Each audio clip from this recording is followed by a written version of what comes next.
Welcome in, everybody, to Leading Off right here on Fantasy Pros. It is me, Joey P, back in the house with my good friend, my confidant, my everything, Dinger Dan Harris. And it's you, and we're talking all things baseball this morning. Joey P's refreshed, got a nice tan rocking on the big bald head. I want to give a shout out to my boy Brennan Tuma for filling in for me on Friday, keeping my boy company. But Dan, we are reunited and it feels so good. How's it going, baby? I missed you. First of all, can you see what we look like on YouTube right now? Can you see our names underneath our Oh, wait a minute. I'm Dan Harris today and you're Brendan Tuma. What is apparently, this? Yes, this is our I think that our incredible actual producer, we call Mayor like our quasi producer, but our incredible actual producer, Chris, probably forgot to switch them back after. Look at that. Look at Joey P just did. Boom! This is why you watch live on Fantasy Pros MLB. The magic right there. I willed it with my brain, but yes, I think it was just an old one. I switched it over, and none of us realized it at the time. But now we're back to being ourselves. Anyway, so this is good. Sorry for our podcast audience. Anyway, I am very glad to have you back. Tuma did an incredible job filling in for you, of course. But I will say that I don't, and I've hosted a million shows, as you know. I don't think I appreciated how much of a beast it is to host this show and get through it and keep it rolling and laugh and learn and all the good stuff. So I probably have never appreciated you more than I did on Friday. You do a great job. I'm glad to have you back. Let's roll. You look refreshed. You look great. Live, laugh, love. That's what we do. That's our motto here. Yep. And we have many mottos at the podcast, as anyone who's listened to us knows. And again, if you're just joining us for the first time, number one, where you been? And number two, obviously, I want to thank everyone who's been joining us this whole season here. We're getting close to the All-Star break now, if you can believe it. All this All-Star game chatter and the home run derby stuff, I kind of look up and just go, oh my God, where'd the season go? It's unbelievable. So yeah, we're making a lot of progress here, and I see everybody in the chat. It's good to see all the peanuts and the Cracker Jacks, my people. Yep. So let's get to the ups here. Los Angeles rolls over the Cubbies as Kershaw cased 13. That's a big number from Clayton Kershaw. Cubs starting to, come back a little bit down to the Cub Earth, like we talked about, paper tiger kind of syndrome there. Shohei Ohtani misses the cycle. All he couldn't get was the darn single, but he did hit his 25th home run. Padres also rallied to complete a 9-1 homestand. So the Padres feeling good, Dodgers feeling good. National League is tough. There's some really good teams in the National League this year. Some really good pitching as well. A lot of ups, and including, I just want to say, I hit a set it and forget it Vladimir Guerrero on for Thursday. Got a home run Thursday, set him again on Friday. I'm feeling pretty good about the Vladdy Guerrero home run calls this weekend, I got to tell you. We're going to have to, there's some controversy apparently as to whether or not the calls continue on through the weekend, Joe, since we let everybody else make the weekend, because Vladdy hit a home run on Saturday. Mayor wants to give you credit for that one as well. I don't know. Really, look, I got to say this. I the rules that were set to me of my own game, which is weird because I kind of put this out. Then it was told to me that the rules are we can't pick on weekends, which I said, okay, but everybody else could. So I said, all right, I accept that. So if I lose by one at the end of the year, I will complain. But right now, I will not. I called it for Thursday and Friday. That's all I called it for. I did not call it for Saturday, even though he hit a home run. So that's okay. So I'm not going to take that. But at the end of the year, if I should lose by one to Dr. Glenn or Wonky Penguin or one of our famous people here, I will issue a formal protest with Fantasy Pros, with you, with Blaine and James and everybody in the higher ups. So I just want everybody to know that's coming. Okay, that's fair. I also like to do that. I like to pretend like I'm magnanimous, and then if everything goes wrong, I like to actually complain about it, but that's fine. Regarding the actual ups, it was great to see Kershaw. I mean, nothing. Ohtani's incredible. Padres good. Kershaw, it's nice, I think, when the elite pitchers still perform as an elite pitcher. I mean, I'm sure we'll talk about Garrett Cole. It's a little difficult right now to kind of, Corbin Burns, everybody, the spin rates, the lack of sticky stuff. It's kind of hard to sort of adjust to what it is. So when Kershaw comes out there, dominates with that slider, it's great to see, but yeah, just a kind of quiet, no real crazy thing stood out in terms of, wow, this is changing my outlook rest of season. Yeah, that is fair. Now, in terms of the downs, we had our first person get popped for I guess cracking down. It's weird because Rosin. see, Just Rosin. I know Hector Santiago, who totally looks like a cousin of mine. I just want to point that out there. If you haven't seen Hector Santiago, I encourage you, as you're listening or watching, go Google and then take a look at me, and it's a very good chance we're related. And he says he was just using rosin, which is kind of weird because I think if you were just using rosin, I feel like your reaction would have been a little bit more incredulous to getting thrown out of the game. At least mine would be like, hey, what are you doing? I would have been more pissed off. He was just kind of laughing in his way through. So I don't know. I'm a little weirded out by that. Padres, Dinelson Lamet, I feel like we jinxed it. We just said it last week. Can you believe Dinelson Lamet's still pitching? Well, he's on the IL now with forearm inflammation. And Garrett Cole roughed up again. Yankees get swept by Red Sox. Yankee fans everywhere are beside themselves. Chris Meany, our good friend of the show.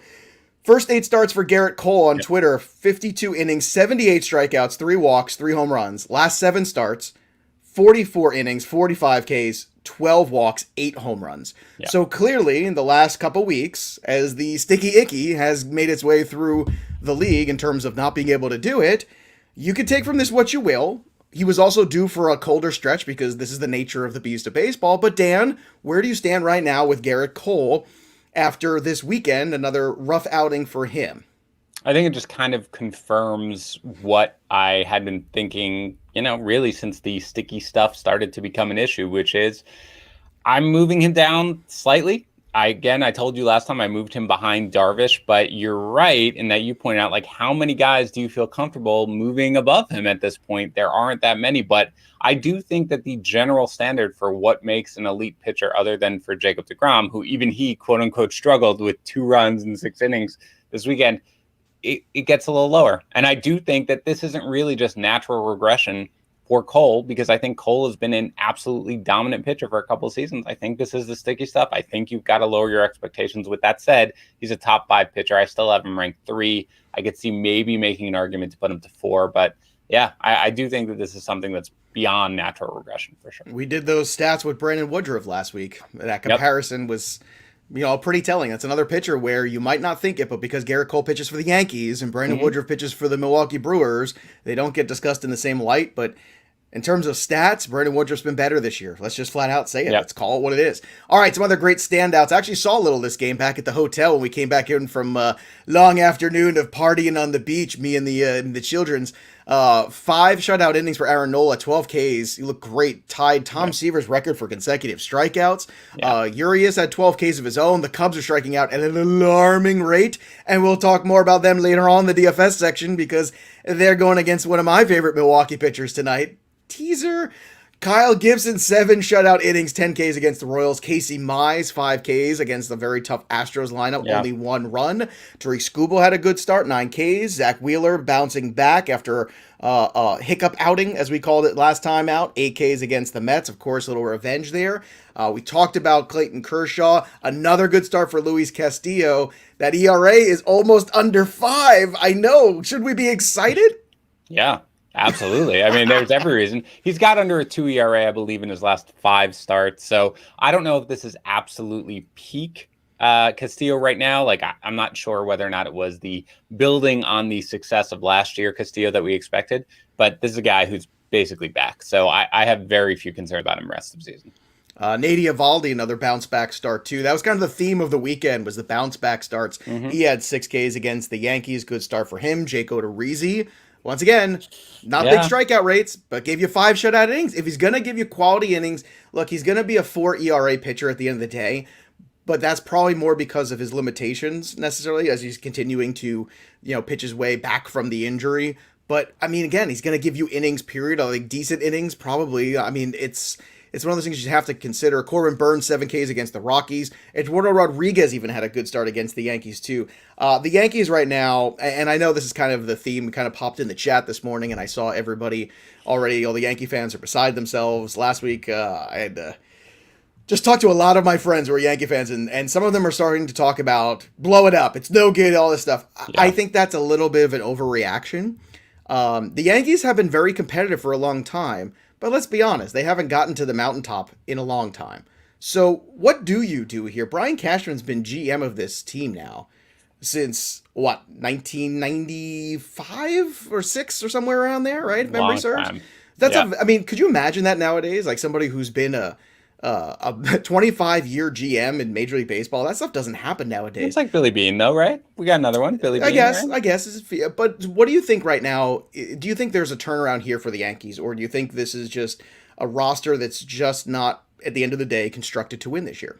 I think that they'll hit better. I think that they're not a lineup that you can, quote unquote, pick on, which they have been at various times throughout the year. Gary Sanchez is obviously coming back. Stanton's slumping right now. LeMahieu's starting to hit a little bit. He had a nice weekend here. The big thing for you and me, Joe, which we were talking about in the Betting Pros podcast, was where's the pitching? And they were when you're going to go out there and Cole's still great, but when you're relying on guys like Corey Kluber, who now is going to be out still, who knows, maybe out till September. Jameson Taillon hasn't really, done what anybody expected him to do if he were right. Domingo Germán is coming, back down to earth. Luis Severino obviously had the setback. So without the pitching, I don't know, but you don't blow up the Yankees, man, right? Like that's just not what you do with them. So my guess is they will trade and they will add pitching and try to compete, but that division, man, the Blue Jays with their pitching, given that lineup now with Springer back especially, is awesome. The Red Sox are outperforming. The Rays, even without Glasnow, I expect to be in there. So they'll stay and compete, but I do not expect them to win the division. They need to go on a hot streak now. And I'm not trying to be one of these hot take nonsense, guys that you see on the ESPN shows where there's two guys yelling at each other kind of stuff. But I'm telling you right now, this is when they have to go on the hot streak. And the reason is because if you are going to justify moving any of the youth in your organization, you have to show that you are ready to compete. You can't move, Jason Dominguez and David Garcia and those guys for Max Scherzer if you're not sure that you're a team that's really built for this. And I just think that's where you have to go. And realistically, I think these next 4 weeks really are going to tell the tale for the Yankees. If they continue to play the way they are, I don't see them making a big time move because I don't think they're going to be able to justify going into that system unless it's for somebody that they're going to keep for a long period of time. A Herman Marquez makes sense because you're going to keep him a little bit longer than does, say, a Max Scherzer rental. That becomes the very difficult thing. Speaking of Max Scherzer, 7 Ks against the Marlins for him. Alek Manoah, good start as well against the Orioles, 6 Ks in that one, unearned run, Johnny Cueto was good against the Giants. Drew Smiley showed up, was pretty good. But then I got to go talk about the weekend hitters. Joey Gallo, 3 home runs. Keston Hiura, 2 home runs, 5 RBI. And he's valuable tonight on DFS. We'll get to him. As you mentioned, DJ LeMahieu, 7 for his last 14. Very good there. Vlad Guerrero just on absolute fire right now. 5 for 12 over the weekend with 2 homers and 5 RBI. And then some duds. Chris Paddock, just when you thought it was safe to go out again.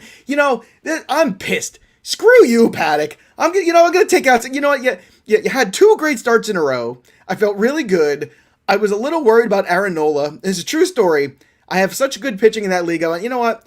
Let me take a break from Aaron Nola. And I missed the 12 strikeout game from him, and I had Chris Paddock in. So I am pissed about you. Chris Paddock, I'm coming for you. I'm pissed. But what is the inconsistency against the Diamondbacks, no less? Dan, come on, bro.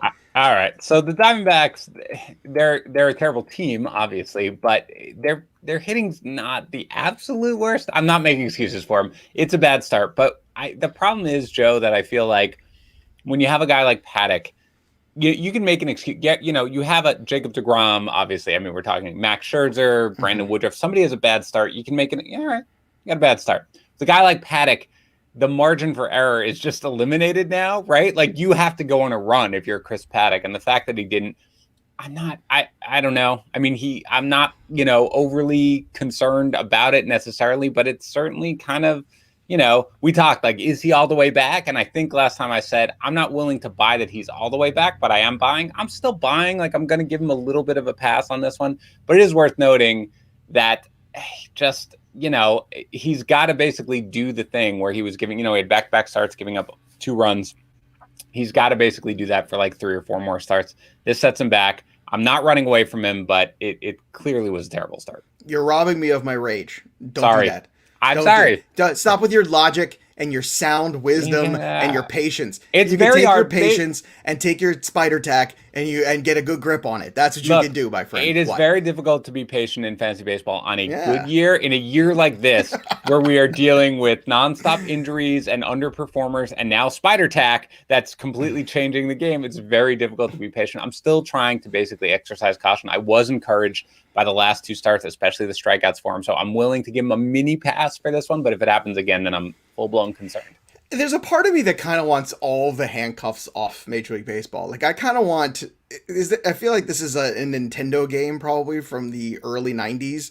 You know, like you remember like Base Wars when we were kids. I don't know if you remember this, where it was like robot baseball. Yeah. Can we get to a point where everyone can take steroids and use Spider Tack and get hopped up on greenies and all these things, and let's just see what happens for a season? I kind of feel like the ratings would be through the roof. I kind of all right, cork everyone's throwing bats, 100. Right. You get guys are hitting 70 bombs. Steroids passed out on the field. All right, let's see what you can do. Everyone's on HGH. Let's see what happens. Let's try it. Can we try it? I just want to say it. Mike Mayer supports this. Mike's always all about it. Oh, there you go. So there you go. Everybody wants it. Everybody. I think that's what he was saying yes to. If not, he's saying yes to it now because I said so. All right, Marcus Stroman also tough week for him. Lost his mom. Then he had to go out there. His grandmother, isn't it? His grandmother, rather. Excuse me. Yeah, and I just kind of just tough that he went out there and took them out. He wasn't doing so great. Well, I had had the hip injury too. He had the hip thing too. Do you start him this week, Joe? Actually, walk me through it.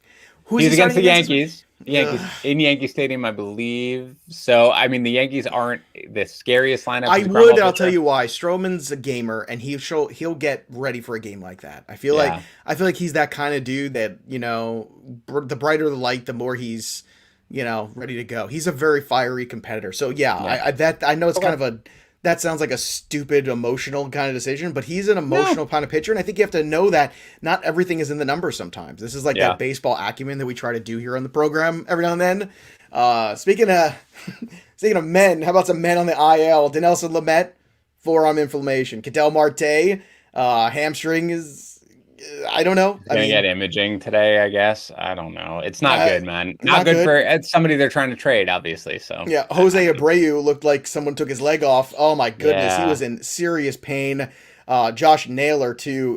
Thoughts and prayers, man. That was a gruesome injury there for him in the outfield collision. If you didn't see it, don't go watch it.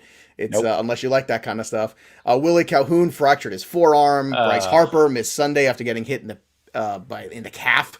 Jesse Winker left the game with a hip contusion. Freddie Galvis goes on the IL with the quad. Victor Robles day to day. I mean, it just continues to go. And Zach Britton went back on the IL with a hamstring injury.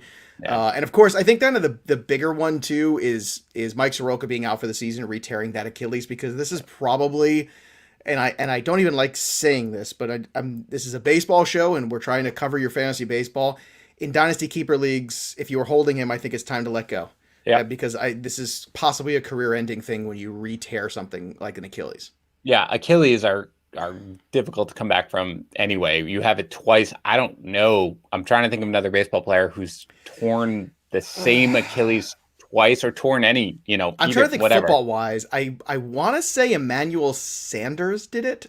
Maybe Terrell Suggs. I feel like didn't Suggs do that? Didn't Suggs tear his Achilles? I think Mayor, get on that. Mayor, get on that. Yeah, Mayor, do something either today. Way, jeez, Mayor. Either way, it's a horrible break for Soroka. This is, by the way, again another thing. Not to get in the soapbox, but when you draft these injured pitchers and you're like, look, he's going to come back in April, especially when they have serious injuries. Not the Framber Valdez. You fracture a finger, fine, you want to go, but especially when you've got leg or elbow or like something serious where you broken have major surgery, you can absolutely Brandon Brooks, there you go, Mayor, thank you very much for that. One thing, Joe, that we haven't talked about is Trout's still not doing baseball activities, man, and this was something where we were a little worried about this when it came out because it was a calf and they were like, I don't know, maybe a month and a half, and he should be careful with it, right? Because calves, look, Josh Donaldson basically every 5 minutes has a calf issue. You have to be careful with it. You really do, because it's very easy to aggravate the injury. But if he's not even doing baseball activities, I mean, how long does he need after he starts doing baseball activities to get up to speed? You're talking 3 weeks, maybe a month. So this is something where you got to be really, really careful. A couple of people, by the way, are asking about what they do with these guys in weekly leagues. Look, If Harper, I think Harper's going to be okay. The ball that hit Harper bounced before it even hit him. It's a little weird. I expect Harper to be okay this week. I would probably start him in weekly leagues unless something comes out today. Abreu, I'm a little more worried about. He was slumping horribly, by the way. This is especially given the fact that, Joe, we talked about, they've got kind of the Central in a good spot right now.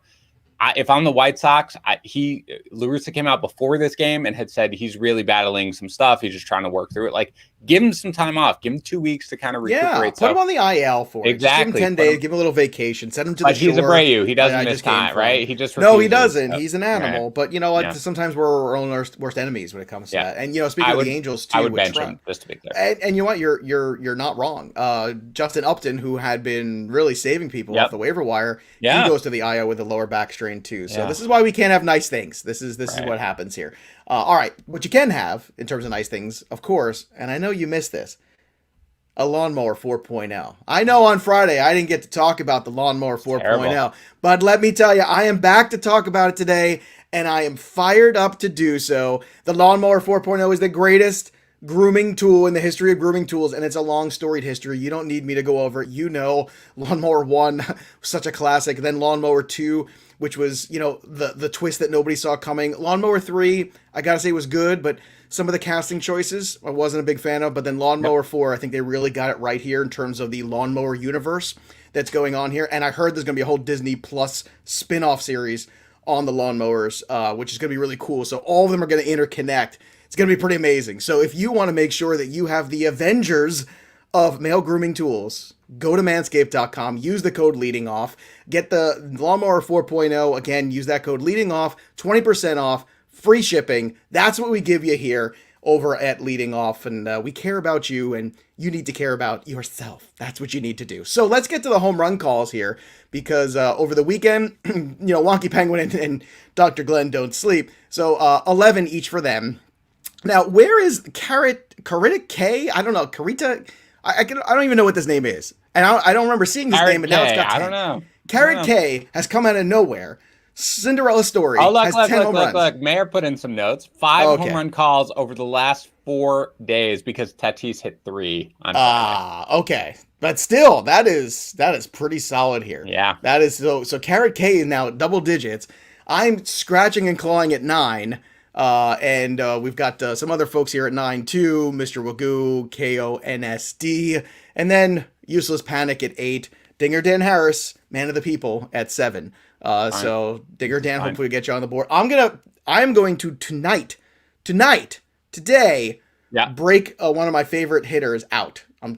We're doing it. This is happening. Ready. Been waiting for this. It's time. I've now declared a time. But before we do, let's get into a little of the DFS. Shorter slate today, only 9 games. Not a whole lot of great pitching. But Freddie Peralta against the Cubs is out there. Ooh-wee. 9.5 on FanDuel. Yes, please. It plays in tournaments. It plays at cash. It plays everywhere. 10.5 on DK. More expensive. Closer to the Trevor Bauer price, which is 10.9 over on DK. 11K for Bauer on FanDuel. As much as I like the matchup for Greinke, he just doesn't match these guys in terms of strikeout. So I'm just fading him. If you want to go Oppo today, Kyle Hendricks, if the Cubs should beat Freddie Peralta, who's going to be highly rostered, that's the way to do it. But Kyle Hendricks is 9.3, so I'm just telling you, that's the separator tonight. Hendricks could go out there, throw a good game against Freddie Peralta, but I'm still all in Peralta for better or worse. Pick a side, Dan Harris, Lucas Giolito, and the depleted White Sox against Kenta Maeda. Giolito 9.8 and 10.3. Kenta Maeda 7.175. I'm gonna take Maeda at the price. Again, I'm a little worried about it because secondary arm on DK tonight. I mean, I'm fine with Giolito, but I'm probably not going with him. Just I would rather go with Peralta, frankly, at the price where they are. But I'm a little worried about Maeda just because, again, he was supposed to start, I believe, Saturday, and then he got pushed to Monday, so he's got extra rest. But I really liked what I saw from him in the last start, and I really think that he was bothered by the arm, and so I think that we're going to see more of Maeda than what we see. I don't expect Abreu to be in the lineup right now. That lineup is a little weird. You know, they're not really hitting Yermin Mercedes kind of as, you know, come back down to earth. So I'm going to go with Maeda on this one. If I have to pick a side, I'm going with Maeda, actually. Another secondary arm too, Desclafani, again in tournaments on DK, 7.3. It's a tournament-only secondary DK arm play. Very specific. We like to get specific there because there's good and there's bad. In terms of good tonight, in terms of offense, you're looking at the Houston Astros against the Orioles for sure. Lots of guys to like in that one. And, as frustrating as the Yankees are, Yankees against Dylan Bundy, you got to do it. You just got to go. So that brings us to the home run call of the day. And it's time. It's time to break Juan Soto out of the cage. In case of emergency, break open the Juan Soto glass. It begins tonight. Home run for Juan Soto. He hasn't hit a home run. I don't know. It's been so long. I can't even, last time, Juan Soto hit a home run, it feels like Spider Tack was still something that was okay to use in Major League Baseball. But tonight it changes, Dan Harris, going out on the limb. Let's go, Juan. I'm your guy. I'm the Juan Whisperer. Let's do this. Where are you calling your shot tonight, Dan Harris? I am going to Yankee Stadium. I am picking on Dylan Bundy, and I am taking Aaron Judge. I mean, come on. At this point, come on. I'm too behind now. This is very embarrassing. Dr. Glenn's going to hit 6 home run calls tonight. Wonky Penguins got it all. Aaron Judge, Yankee Stadium, wind blowing out. Dylan Bundy, let's go. All right. Also, lineup builders for tonight, too, because I know people are saying Astros are expensive, and you're right, they are. So how do you do this? Well, FanDuel, we got Ryan Mountcastle, who's having a really good month of June. Just want to point that out there. Patience has been rewarded with him. He is 2.9. Keston Hiura, 2.5. That is very cheap for Hiura right now, who's hitting the baseball well. Ride the wave. This is what DFS is for, so you don't get frustrated by guys like this. Michael Conforto, 2.8K. Luke Voigt, 2.6, who's hit since he's come back. On DraftKings, Conforto is just 3.8. David Peralta, professional hitter, free square, 2.2. Ryan O'Hearn, 2.9. You take those free squares where you can get them, the cheaper guys, and there's a couple of them on DK as well. But yeah, Mountcastle has been one of these, it's funny, the sample size last year was so good, it was so small, and people were like, well, some people got super excited, and other people very scared off, but the people who made the investment and stuck with it, starting to get rewarded because, again, month of June's been very solid for this youngster. Yeah, Mayor and I, you can see Mayor in the chat right now. We were both pretty heavily invested in Mountcastle. We both really liked what we saw. He did get off to a tough start. But again, this is something where in that park, as the weather gets warmer, especially now as pitchers kind of come down to earth, he's a guy who you put in your lineup. You don't worry about the matchups anymore. For me, I just stick him in my lineup. And I expect him to end the year with probably pushing 30 home runs. So he's going to wind up with a nice season, I think. Yeah, Wonky Penguin says they are beginning to sing "Cats in the Cradle." Very nice. You know what? And if you want to get in on this discussion all day, it's not just here. You can watch us live all the time if you subscribe on YouTube. But if you go to Discord, FantasyPros.com/chat, you can go and join us at Discord. You can get into the home run calls and do that with us as well. It's a good time. Clearly, there's time to make up ground. You got to have Tatis hit 3 home runs in an afternoon, and all of a sudden you're right there with the rest of the leaderboard. So there's plenty of time to get involved in that. But there's not a lot of time left for the Shohei Ohtani baseball. Mr. Almost Cycle, Mr. 25 home runs, Mr. 2-something ERA, Mr. Wonderful, autograph baseball, thanks to our friends at Pristine Auction. All you got to do is go to FantasyPros.com/MLB contest. You drop a 5-star glowing review of the show. Then all you got to do is screenshot that, go to FantasyPros.com/MLB contest, upload it, fill out the form, and bada boom, bada bing, just like that, you are entered to win the Ohtani baseball and every other giveaway we're going to do after this. And it's only a couple days left here. We're on the 28th of June. It's time to get in on that. Also, it's time to get in on those reviews because Dan Harris, end of the month is when you like to go and read some of the reviews. So if you want your review read by Dan Harris, this is your time, ladies and gentlemen. Am I right? Yes. To be clear, I don't read the actual reviews. That would take too long. I just give a shout out to our reviewers, and we really appreciate you guys. I want you to know that. And in addition, you get entered to win a signed Shohei Ohtani baseball. There is no downside. By the way, you want your actual, some people like their actual names, their full names read out. So they leave their names in the review. I will do that. You leave your name in the review. I will call you out so you can, like me, show your kids, be like, look, I'm famous now. So please do that. You've got 30 days, has September, April, June. Yeah, 30 days in June. You've got 3 days total to do it. And I will randomly draw a winner on Thursday and hopefully announce it on Friday. And we're at 4.12 subscribers on YouTube. Yep. So again, I'd like to get, look, maybe, just maybe, we're talking around, we're kicking some ideas around the All-Star game, maybe doing something fun for all of you. Yes. But it might be one of these things where we might have to push it through the YouTube to get the subscriptions up, and maybe we do it there, but we may or may not have Dan and myself watch a game. I don't know. Maybe, and you could watch along with us and maybe talk about, I don't know. We're kicking around the idea. We'll see what happens. But we're always trying to innovate. We're always trying to entertain. We're always trying to inform. We hope we do at least a little of one of these things today. Yeah. That's all we're hoping for. But Dan, it is good to be back with you, back in the chair, talking baseball. We'll be back again tomorrow morning to do it all again. If you haven't already, subscribe to the show wherever you get your podcasts. And that'll do it for us. But the story of the game goes on. For Dan Harris, I'm Joe Pisapia. We'll see you next time, kids.